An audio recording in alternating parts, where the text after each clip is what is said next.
Olá, boa noite, meus irmãos, meus amigos. Que a graça e a paz do nosso Senhor Jesus Cristo esteja sobre a vida de cada um de vocês.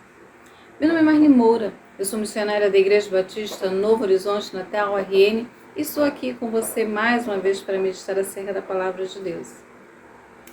Eu vou ler para você uma canção. Olha o que diz essa canção. Em um novo caminho estou, graças ao grande Rei que vou, caminhando para chegar, e com Salvador está. Pois de ouro eu pisarei, e do sol não precisarei, pois a glória do meu Deus a cidade iluminou. Para Nova Jerusalém, eu caminhando vou, sim eu vou. Lá no céu, dor não haverá, toda lágrima cessará, pois o reino de Jesus só existe amor e paz. E qual é a tua condição? Do Senhor já tens o perdão e a certeza de viver para sempre com o Rei. O nome da canção é Nova Jerusalém, é de um grupo, um grupo musical que se chamava Grupo Elo. Eu não sei se você já ouviu esta canção aí do Grupo Elo. O Grupo Elo iniciou aí o trabalho com esse nome em 1977 e encerrou as atividades em 1981, devido a um acidente automobilístico no qual Jairim, ele que era um dos integrantes do Grupo Elo, ele falece nesse acidente automobilístico, ele, a esposa e um filho. Eu conheci essa canção, depois que me converti, um grupo musical lá na igreja onde eu me converti, ele cantava essa música, mas quando eu conheci, o grupo já havia se dissolvido há vários anos. Mas as canções desse grupo, eles marcaram uma época. Esse grupo, e outros grupos também do período, eles marcaram uma época, uma geração.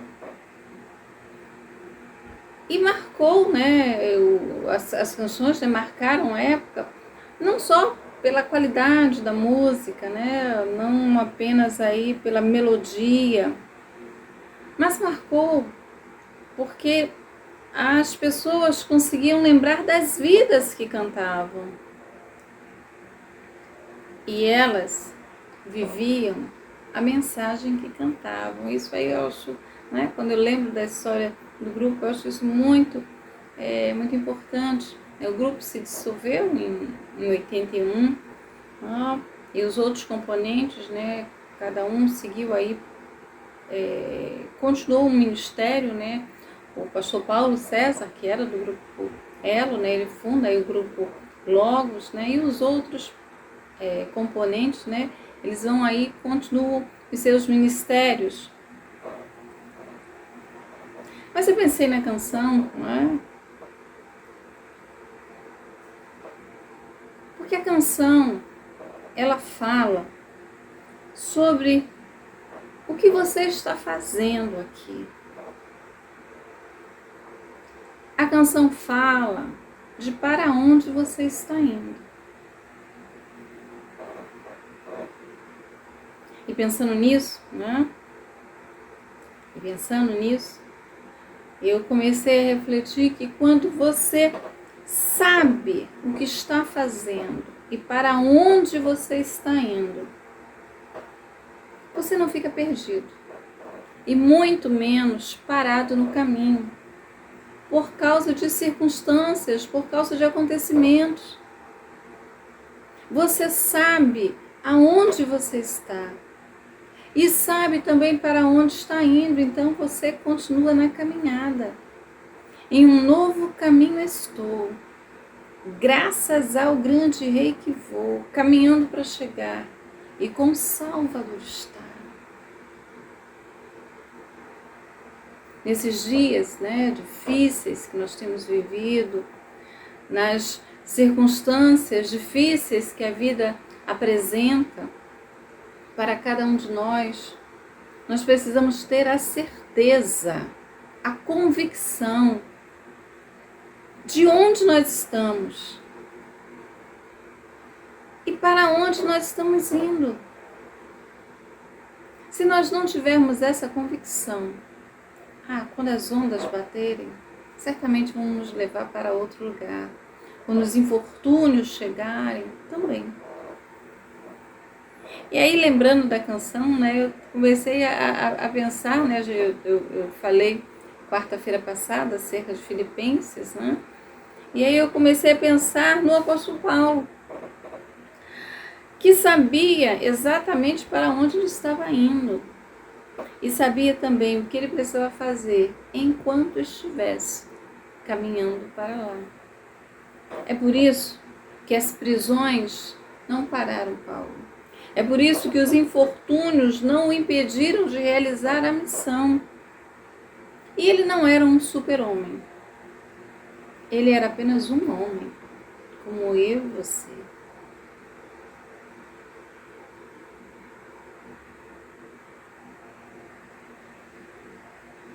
Mas tinha convicção. E por isso não parava no caminho. Acompanha comigo. Eu vou estar fazendo a leitura de Filipenses, capítulo 1. Eu vou ler a partir do verso 12, né, que nos diz assim. Eu vou ler do 12 ao 26, que nos diz assim. Quero ainda, irmãos, cientificar-vos de que as coisas que me acontecem têm, antes, contribuído para o progresso do Evangelho, de maneira que as minhas cadeias em Cristo se tornaram conhecidas de toda a guarda pretoriana e de todos os demais. E a maioria dos irmãos, estimulados no Senhor por minhas algemas, ousam falar com mais desassombro a palavra de Deus. Alguns efetivamente proclamam a Cristo por inveja e porfia, outros, porém, o fazem de boa vontade. Estes, por amor, sabendo que estou incumbido da defesa do Evangelho. Aqueles, contudo, pregam a Cristo por discórdia, insinceramente, julgando suscitar tribulação às minhas cadeias. Todavia, que importa? Uma vez que Cristo, de qualquer modo, está sendo pregado, quer por pretexto, quer por verdade, também com isso me regozijo. Sim, sempre me regozijarei. Porque estou certo de que isto mesmo, pela vossa súplica e pela provisão do Espírito de Jesus Cristo, me redundará em libertação. Segundo a minha ardente expectativa e esperança de que em nada serei envergonhado, antes, com toda a ousadia, como sempre, também agora será Cristo engrandecido no meu corpo, quer pela vida, quer pela morte. Porquanto, para mim, o viver é Cristo e o morrer é lucro. Entretanto, se o viver na carne traz fruto para o meu trabalho, já não sei o que escolher. Ora, de um e outro lado estou constrangido. Tenho o desejo de partir e estar com Cristo, o que é incomparavelmente melhor. Mas por vossa causa é mais necessário permanecer na carne. E convencido disto, estou certo de que ficarei e permanecerei com todos vós para o vosso progresso e gozo da fé, a fim de que aumente, quanto a mim, o motivo de vos gloriardes em Cristo Jesus, pela minha presença de novo convosco. Ele até o verso 26. E aí a gente está, né, continua aí nesse capítulo 1 de Filipenses. E Paulo, ele está aqui mostrando que está enfrentando oposições, ele está enfrentando pressões internas e externas, não é? Coisas que se passam dentro da mente, do coração dele, e coisas também que acontecem por pessoas, não é? Que estão do lado de fora. E aí ele vai conversar com esses irmãos, com seus irmãos queridos. Ele vai querer dizer, né, para eles das coisas que estão acontecendo. Olha, eu quero, irmãos, que vocês saibam. Eu quero, irmãos, cientificar-vos das coisas que estão acontecendo. Olha, vocês têm ouvido aí as coisas que têm acontecido comigo, mas eu quero dizer para vocês, para que não haja mal entendidos. Ele amava aqueles irmãos e sabia que aqueles irmãos também o amavam e se preocupavam com o ministério dele e deveriam estar nesse momento preocupados, né? Ele está preso. E todas essas coisas que estão acontecendo ao redor dele.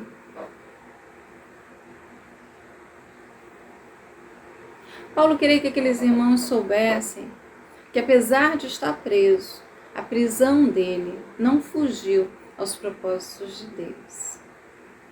Paulo queria que eles soubessem que o fato dele estar preso não era impedimento para a expansão do evangelho. De forma alguma.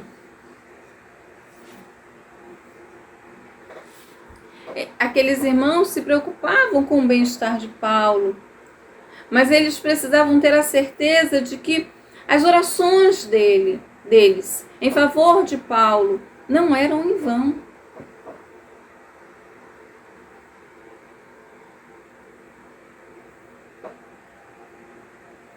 Quero ainda, irmãos, cientificar-vos de que as coisas que me aconteceram têm antes contribuído para o progresso do Evangelho.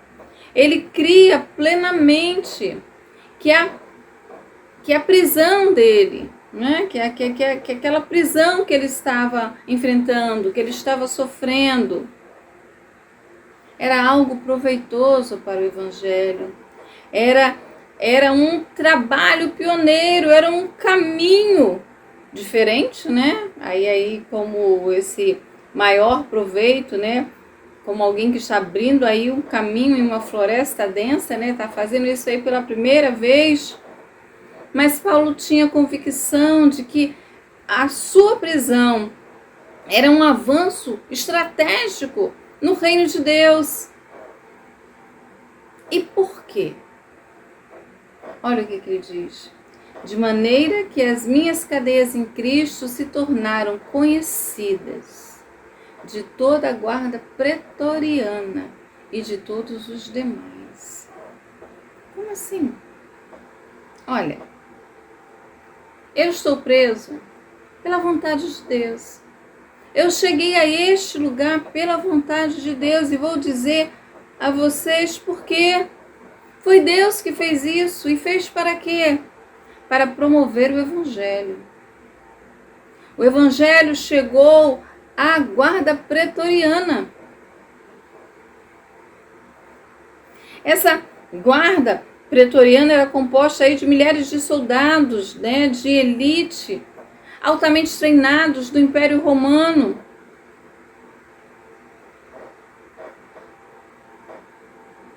Se você pensar, Paulo estava pregando. E aqueles que dele estariam tomando conta de Paulo estavam ouvindo acerca do Evangelho. Paulo ele fica em Roma preso 2 anos, né, em prisão aí, domiciliar. E aí diferentes soldados se revezavam para tomar conta dele. E eles não tinham outra opção. Eles estavam no serviço. E tinham que ouvir Paulo. Eles não podiam fazer nada com Paulo. Paulo era um cidadão romano. Então eles não podiam bater em Paulo, mandar que ele se calasse. Então Paulo não podia sair da casa. Mas os soldados vinham e ouviam o Evangelho. Então você imagine que ele não estava saindo para pregar, ele não estava em viagem missionária. Mas as pessoas que estavam indo à sua casa estavam ouvindo o Evangelho. Paulo estava preso mas estava livre para pregar o Evangelho. E aqueles soldados que estavam ali não tinham outra coisa a fazer senão ouvir a mensagem. Isso resultou em salvação. E não só a guarda, e não só os soldados, mas ele vai dizer, olha, os demais, porque ele estava sendo visitado. Os judeus de Roma iam visitá-lo, né? Vamos ali saber o que esse rapaz está fazendo. Então, aqueles líderes dos judeus em Roma iam visitá-los. Então, quem ia visitar Paulo? Quem ia à sua casa? Ouvia do Evangelho.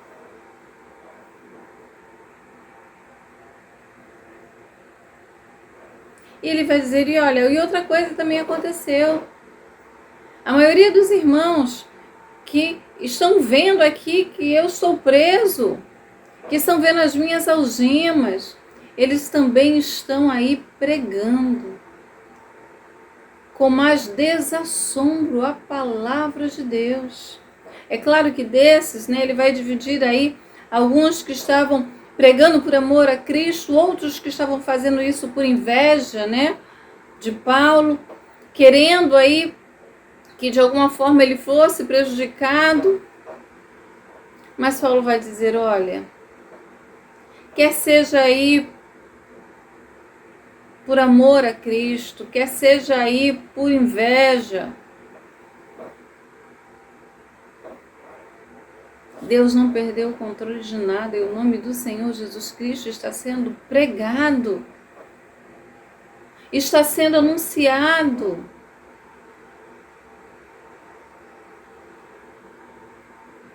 E Deus, que não perdeu o controle de nada, estaria vendo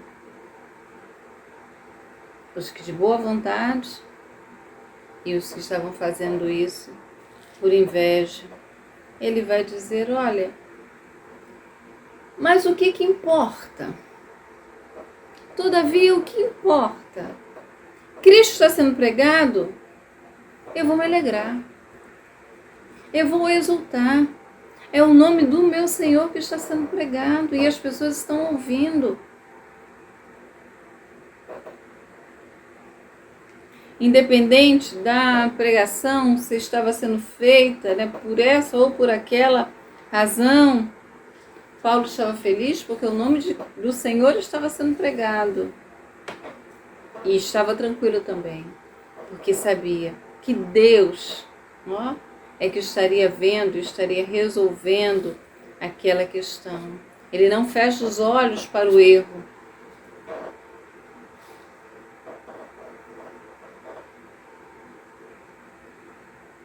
Eles não estavam pregando uma heresia, uma falsidade. Eles estavam pregando Cristo. E aí a motivação deles, né? Deus estaria resolvendo com eles. Aí ele vai dizer,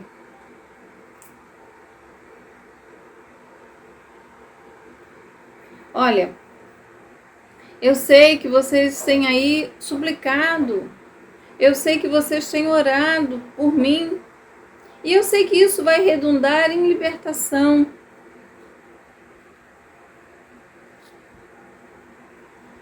Segundo a minha ardente expectativa e esperança de que em nada serei envergonhado. Antes, com ousadia, como sempre agora, será Cristo engrandecido no meu corpo, quer seja pela vida, quer pela morte. Olha, Paulo está dizendo aqui que a vida dele, independente de qualquer coisa, iria glorificar a Deus. E por quê? Paulo sabia por que ele vivia, ou por quem ele vivia. Paulo sabia por quem ele morreria.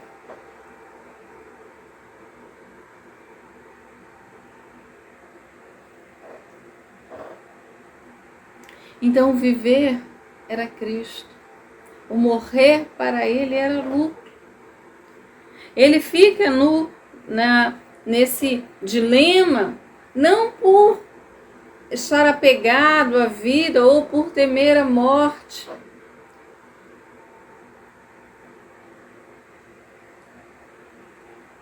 A questão era em relação àqueles irmãos que ele amava. Porque ele queria estar com Cristo. Ele vai dizer, olha, isso é incomparavelmente melhor. Mas quando eu penso em vocês, eu acho necessário permanecer um pouco mais. Permanecer aí um pouco mais. Para o vosso progresso e gozo na fé.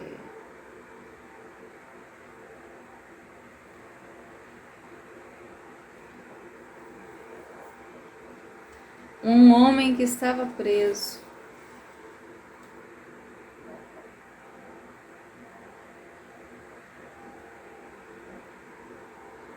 Um homem que estava privado da sua liberdade. Que foi parar aí na cadeia não por ter cometido um crime. Estava na cadeia por amor a Cristo e por pregar o Evangelho.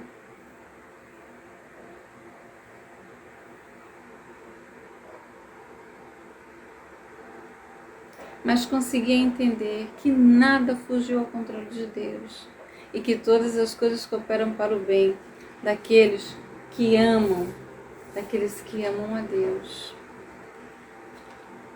Daqueles que amam a Deus. Paulo sabia que os filipenses o amavam muito. Paulo sabia que aqueles irmãos ficariam alegres, não é? Se Deus poupasse a vida dele na prisão.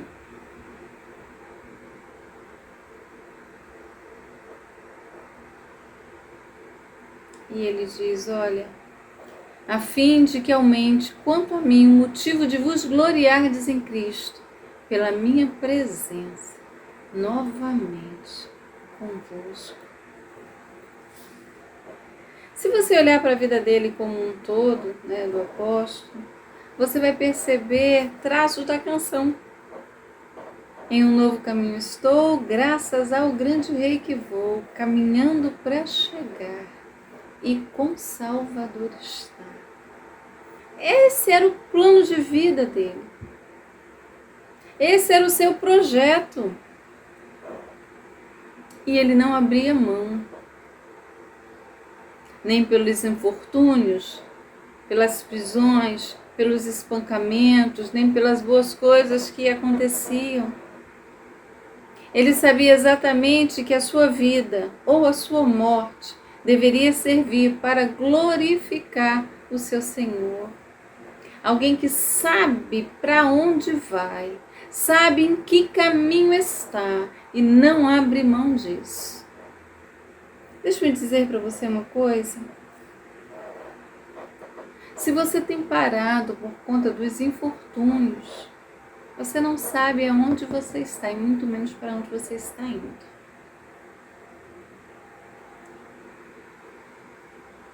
Nós não paramos porque as pessoas estão fazendo as coisas por inveja, para nos atingir. Nós não podemos parar porque as provações chegaram, os vendavais da vida. A tragédia bateu à nossa porta. Nós estamos em um caminho e nós só podemos parar quando chegarmos ao destino final.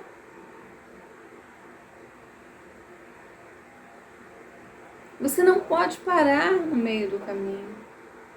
Você precisa continuar caminhando para a Nova Jerusalém, como a canção diz. Lá no céu, dor não haverá, toda lágrima cessará, pois o reino de Jesus só existe amor e paz. Então é para lá que nós estamos caminhando.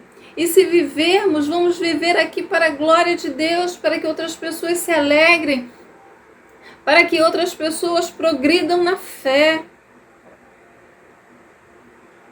mas jamais para que alguém tropece, porque nós paramos no caminho. Você sabia disso?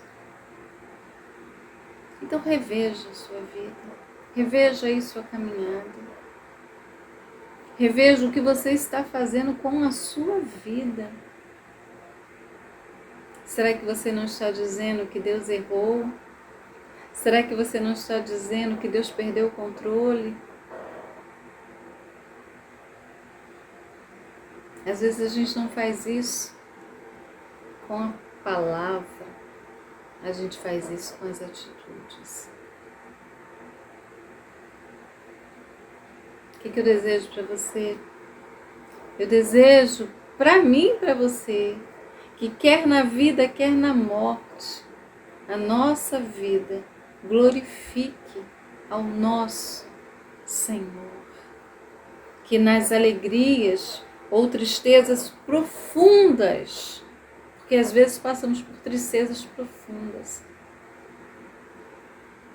mas que a nossa vida glorifique ao Senhor e que a gente continue no caminho. Continuar no caminho, cumprindo a missão. Por mais difícil que seja, você deve crer que Deus não perdeu o controle de nada na sua vida. Ele é Deus, Ele é Senhor. Grande abraço, Deus abençoe a sua vida e até a próxima.